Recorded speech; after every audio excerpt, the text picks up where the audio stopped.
میں ہوں آرجے ڈاکس اور آپ سن رہے ہیں بوم ایف ایم 106.6۔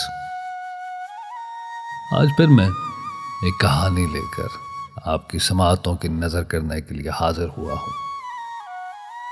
ایک ایسی کہانی ہے جس کو ریکارڈ کروانے کے لیے مجھے بار بار میرے ایک دوست نے فرمائش کی۔ وہ چاہتے تھے کہ اس کہانی کو میری آواز میں ریکارڈ کروا کر لوگوں تک پہنچائیں، کیونکہ یہ ایک ایسی لو سٹوری ہے کہ جس کا اختتام عام روایتی کہانیوں کی طرح سے بالکل نظر نہیں آتا ہمیں، اور بہت ہی خوبصورت انداز میں اس کو تحریر کیا ہے، رائٹر ہیں اس کی زینب۔ کہانی کا عنوان ہے میری عائشہ۔ ہر صبح کی طرح آج بھی میں سو کر اٹھا تو میری نظر بلند و بالا پہاڑوں پر پڑی، جو سرسبز شاداب اپنی خوبصورتی کا نظارہ پیش کر رہے تھے۔ لہلہاتے پھول ہر روز کی طرح آج بھی میری نظروں کو خیرہ کر رہے تھے۔ میں نے انگڑائی لی اور بیڈ سے اٹھ کر کھڑکی کے پاس آ کر کھڑا ہو گیا۔ یہ میرا روز کا معمول تھا کہ پہاڑوں کی اوٹ سے سورج نکلنے کا نظارہ دیکھتا، کیونکہ بچپن سے ہی مجھے یہ نظارہ بہت دلکش اور حسین لگتا تھا۔ میں نے سورج کو ویلکم کیا اور اس کے بعد تیار ہو کر اسکول کے لیے نکل گیا۔ میرا اسکول گھر سے کافی دور تھا، اس لیے مجھے گھر سے 1 گھنٹہ پہلے نکلنا پڑتا، اور آج بھی میں ناشتہ کر کے حسب معمول 1 گھنٹہ پہلے نکل گیا اور گاؤں کے اونچے نیچے راستوں سے ہوتا ہوا درختوں اور پودوں سے اٹکیلیاں کرتا اس مقام پر پہنچ گیا جہاں سے وہ گزرا کرتی تھی، پر آج وہ ابھی تک مجھے نظر نہیں آ رہی تھی۔ میں کچھ دیر وہاں رک گیا تو دور سے وہ آتی ہوئی دکھائی دی۔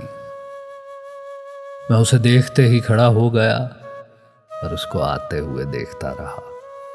وہ آج بھی روز کی طرح بے حد حسین لگ رہی تھی، جیسے کوئی ابصرہ آسمانوں سے زمین پر اتر آئی ہو۔ اس کے بالوں میں بچوں کی طرح بینڈ ہوتا تھا جس میں تازہ پھول ہوا کرتے تھے۔ کشمیر کی وادیوں میں ایسے بینڈ اکثر بچے پہنا کرتے ہیں، مگر وہ آج بھی پہنتی تھی اور بینڈ اس پر بہت ہی اچھا لگتا تھا۔ خیر، وہ چلتی ہوئی میرے پاس سے گزری۔ میں بھی ہر روز کی طرح اس کے ساتھ ہو لیا، پھر باتیں کرتے کرتے ہم اسکول تک پہنچ گئے، اور یہ 15 منٹ جو میرے اس کے ساتھ گزرتے نہ جانے کیوں جلدی ختم ہو جایا کرتے تھے۔ وہ اپنی کلاس میں چلی گئی اور میں اپنی کلاس میں۔ ہم ایسے ہی روز ملا کرتے تھے، اور یہ 15 منٹ جس میں ڈھیر ساری باتیں کر لیتے، پھر دیکھتے ہی دیکھتے موسم بدلتے گئے اور ہم میٹرک کے امتحان دینے کے قابل ہو گئے۔ آج ہمارا پہلا پیپر تھا، پہلا پیپر انگلش کا پیپر۔ وہ میرے سامنے معصوم سی شکل بنائے بیٹھی تھی، آج بھی تازہ پھولوں کا بینڈ اس کے بالوں میں سجا ہوا اس کی خوبصورتی کو ابھار رہا تھا۔ مجھے کہنے لگی، ہارون، مجھے کچھ نہیں آتا، آج میں فیل ہو جاؤں گی۔ اس کے چہرے پر معصومیت سمٹ آئی۔ اس کی معصوم سی شکل کو دیکھ کر میں نے بے اختیار کہا، میں ہوں نا، میرے ہوتے ہوئے کیوں پریشان ہوتی ہو؟ میں نے اس کو دلاسا دیا۔ اسی دوران رول نمبر سلپ لگ گئی، ہم دونوں اپنے اپنے رول نمبر دیکھ کر بیٹھ گئے۔ اتفاقاً اس کا نمبر میری ساتھ والی جگہ پر آیا۔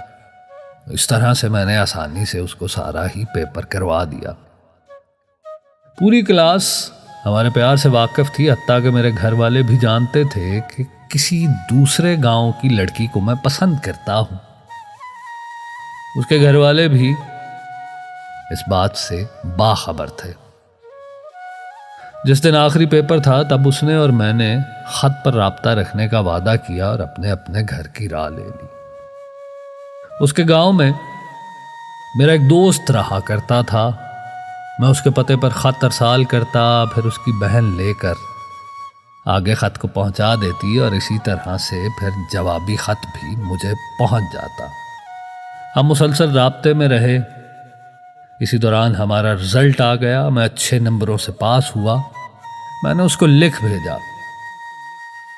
پیاری عائشہ، میں جانتا ہوں تم ٹھیک ہوگی کیونکہ میں ہر روز تمہاری خیریت کے لیے دعا کرتا ہوں، اور میں بھی ٹھیک ہی ہوں تمہاری دعا سے، اور ساتھ یہ جان کر افسوس ہوا کہ تمہارے گھر والے تمہیں تعلیم جاری رکھنے کی اجازت نہیں دے رہے۔ خیر، میں میڈیکل کالج میں ایڈمیشن لے رہا ہوں اور فیوچر میں ایک ڈاکٹر بنوں گا۔ یہ کالج جس میں میرا ایڈمیشن ہو رہا ہے وہ شہر میں ہے، وہاں مجھے ہاسٹل میں رہنا ہوگا۔ اگر تم پریشان نہیں ہونا، ہم خط پر رابطہ رکھیں گے، میں وہاں سے تمہیں خط ارسال کرتا رہوں گا، اور جب میں ڈاکٹر بن جاؤں گا تب تمہارے گھر اپنا رشتہ بھیجوں گا۔ بس تب تک میرا انتظار کر لینا۔ بس تمہارا ہارون۔ پھر اس کے بعد میں کالج چلا گیا اور وہیں ہاسٹل میں رہنے لگا۔ ہمارا خط و کتابت کا سلسلہ اسی طرح سے چلتا رہا۔ میں نے فرسٹ ایئر کا امتحان اچھے نمبروں سے پاس کر لیا تھا۔ اب میں سیکنڈ ایئر کی تیاری میں لگ گیا۔ وہ اپنے پل پل کی خبر مجھے لکھ دیا کرتی، وہ کب سوتی، کب اٹھتی، کب کھاتی، ہر چیز کا مجھے علم تھا۔ میں ٹائم دیکھا کرتا اور سوچا کرتا، اب عائشہ یہ کر رہی ہوگی، اب وہ کر رہی ہوگی، اور جلدی سے پڑھائی کے ختم ہونے کی دعائیں کیا کرتا۔ میں نے اسے آخری بار اپنے آخری پیپر کے دوران دیکھا تھا۔ کچھ دن سے میرا دل نہیں لگ رہا تھا، عجیب سی حالت تھی۔ اس کے خط بھی آ رہے تھے، سب کچھ نارمل تھا۔ رمضان کا مہینہ چل رہا تھا اور میں سمجھا روزہ رکھنے کی وجہ سے شاید مجھے ایسا محسوس ہو رہا ہے۔ اس دن میں کالج بھی نہیں گیا، کچھ طبیعت بھی ناساز تھی۔ گھڑی پر 9 بج رہے تھے اور میں اسی کو سوچ رہا تھا کہ وہ اس ٹائم اپنا فیورٹ ڈرامہ دیکھ رہی ہوگی۔ میں ابھی اسی کے بارے میں سوچ رہا تھا کہ ہمارے ہاسٹل کا چوکیدار ہاتھ میں اس کا خط لے کر حاضر ہوا۔ میں بہت خوش ہوا اور میری ساری مایوسی ختم ہو گئی۔ میں نے چوکیدار کا شکریہ ادا کیا اور خط لے کر کمرہ لاک کر کے بیڈ پر آ گیا۔ میرے سارے روم میٹ کالج گئے ہوئے تھے۔ میں جیسے ہی بیڈ پر بیٹھا مجھے محسوس ہوا جیسے میرا بیڈ ہل رہا ہو۔ میں نے اسے اپنا وہم سمجھا اور پھر سے خط کی طرف متوجہ ہو گیا۔ پھر میرا بیڈ زور زور سے ہلنے لگا۔ میں سمجھ گیا کہ زلزلہ آیا ہے۔ میں نے خط اپنی جیب میں ڈالا اور جلدی سے دروازہ کھولنے کے لیے لپکا۔ کمرے کی ہر چیز لرز رہی تھی۔ میں دروازہ کھول کر سیڑھیوں سے نیچے اترنے لگا۔ ہر چیز زور زور سے ہلتی نظر آ رہی تھی۔ زلزلہ اتنا شدید تھا کہ مجھ سے صحیح طرح سے چلا بھی نہیں جا رہا تھا۔ میں جیسے تیسے کر کے ہاسٹل سے باہر آیا تو سب لوگ ہی مجھ سے پہلے باہر آ چکے تھے۔ میں بھی ان کے ہجوم میں جا کر کھڑا ہو گیا۔ ہاسٹل تقریباً خالی ہو چکا تھا، سب لوگ ہی باہر جمع تھے اور استغفر اللہ کی آوازیں فضا میں بلند ہو رہی تھی۔ ہر کوئی اپنے گناہوں کی معافی مانگ رہا تھا۔ ہاسٹل کے ساتھ موجود ایک پرانی عمارت تھی جو میری آنکھوں کے سامنے دیکھتے دیکھتے ہی ڈھیر ہو گئی۔ عمارت کے گرتے ہی ایک شور برپا ہوا اور پھر سے استغفر اللہ کی صدائیں تیز ہو گئیں۔ کچھ لوگ نیچے زمین پر بیٹھ گئے، جو کھڑے تھے وہ بھی کسی چیز کا سہارا لے کر کھڑے تھے کیونکہ زلزلے کی شدت بہت تھی۔ میں بھی ایک درخت کا سہارا لے کر کھڑا تھا تاکہ گر نہ سکوں۔ کافی ٹائم بعد شدت میں جب کمی آئی اور پھر آخر زلزلے کے جھٹکے تھم گئے، میں بھی ایک درخت کے سہارے حوصلہ کیے کھڑا تھا تاکہ گر نہ سکوں۔ کافی ٹائم بعد شدت میں کمی آئی اور اس دوران میں نے بہت سے لڑکوں کے رونے کی بھی آواز سنی جو زلزلے کے خوف سے چلا رہے تھے۔ بہرحال کچھ دیر ہم لوگ وہیں بیٹھے رہے اور پھر جب زلزلہ تھم گیا تب ہم لوگ جو عمارت گری ہوئی تھی اس کی طرف لپکے، مگر اللہ کا لاکھ لاکھ شکر ہے کہ عمارت کے نیچے کوئی نہیں آیا تھا اور نہ ہی کوئی جانی نقصان ہوا۔ پھر مجھے اپنے گھر والوں کی فکر ہونے لگی اور میں اپنے گھر والوں کو فون کرنے کے لیے گیا تو مجھ سے پہلے وہاں پر کئی لڑکے اپنے گھر والوں کی خیریت معلوم کرنے کے لیے پہلے سے موجود تھے۔ وہاں کافی لمبی قطار تھی۔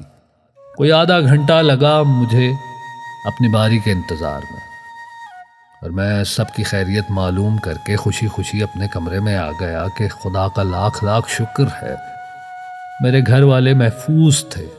رات کافی ہو چکی تھی، میرے ساتھ کے لڑکے سو گئے، کچھ اپنے گاؤں کو روانہ ہو گئے۔ جب میں سونے کے لیے لیٹا تو مجھے عائشہ کا خط یاد آیا۔ میں اسے نکال کر جلدی سے پڑھنے لگا جس میں لکھا تھا: السلام علیکم ہارون، میں بالکل ٹھیک ہوں۔ آپ کی خیریت پچھلے خط میں موصول ہو گئی تھی۔ میری خالہ آئی تھی اور میرے رشتے کی بات کر رہی تھی، جس کی وجہ سے میں کل بہت پریشان تھی۔ تم اپنا FSC پورا کرو اور گاؤں آ کر رشتہ بھیجو، ہم منگنی کر لیتے ہیں، شادی تمہارے ڈاکٹر بننے کے بعد کر لیں گے۔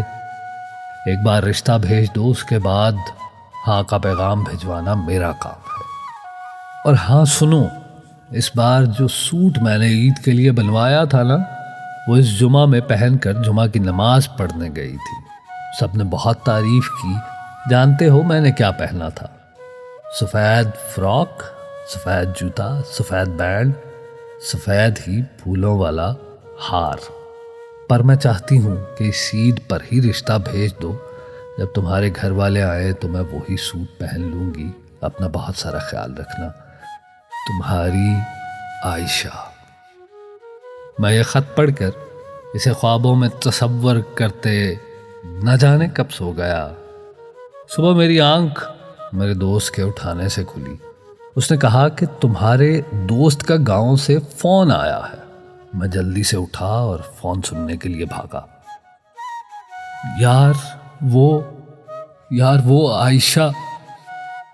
میرا دوست اب مجھے وہ بات بتانے والا تھا جس سے میری زندگی ختم ہونے والی تھی۔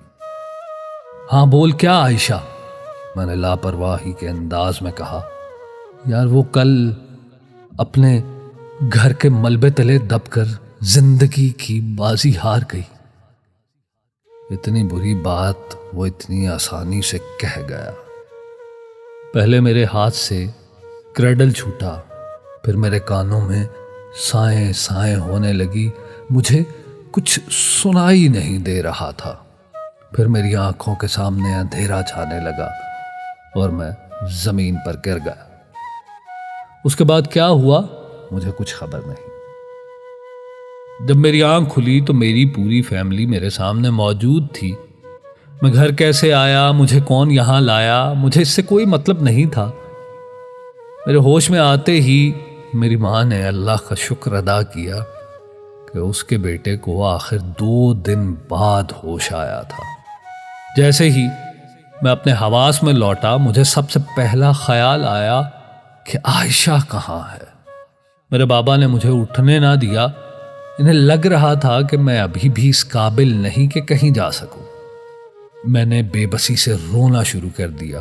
تب میں نے اپنے بابا سے کہا مجھے میرے دوست سے ایک بار بات کرنی ہے۔ میں نے بابا کے موبائل سے دوست کو فون کیا اور روتے ہوئے کہا کہ میں اسے آخری بار دیکھنا چاہتا ہوں، ایک بار دیکھنا چاہتا ہوں۔ اس نے کہا اب کوئی فائدہ نہیں، کیونکہ اسے رات کو ہی دفنا دیا گیا ہے۔ بس یہ بات سن کر میں بہت رویا۔ اس دن اتنا رویا کہ میرے گھر والے بھی مجھے دیکھ کر رونے لگے۔ بس اس دن کے بعد جس طرح سے جی رہا ہوں وہ میں جانتا ہوں. میں صرف اپنی فیملی کے لیے جیتا ہوں. آج میں سوچتا ہوں ہوتا وہی ہے جو خدا کو منظور ہوتا ہے. انسان کو تو اپنے اگلے پل کی بھی خبر نہیں ہے. اس دن کے بعد سے یہ میں جانتا ہوں کہ میں کیسے جیتا ہوں. کبھی کبھی دل کرتا ہے کہ کاش میں بھی عائشہ کے ساتھ اسی ملبے کے تلے دب کے مر گیا ہوتا. لیکن شاید میں اس لیے زندہ ہوں کہ میرے ماں باپ کو میری ضرورت تھی، انہیں میری ضرورت ہے، اور یہی ایک سوچ ہے جو مجھے آج بھی زندہ رکھے ہوئے ہے. اور عائشہ کا چہرہ، وہ جو آخری پیپر کے روز میں نے دیکھا تھا، آج بھی اسی طرح میرے سامنے رہتا ہے. کبھی کبھی یہ لگتا ہے کہیں سے پھر وہ چلتی ہوئی آئے گی اور وہی اس کے سر میں تازہ پھولوں کا بینڈ ہوگا. مگر یہ مجھے بس لگتا ہے اور یہی لگتا رہے گا. وہ میری عائشہ آ رہی ہے، اور اب پھر ہمارے پاس اسی طرح سے 15 منٹ ہوں گے، اور انہی 15 منٹ میں میں اپنی زندگی کی کہانی اس کو سناؤں گا. وہ میری عائشہ آ گئی، میری عائشہ.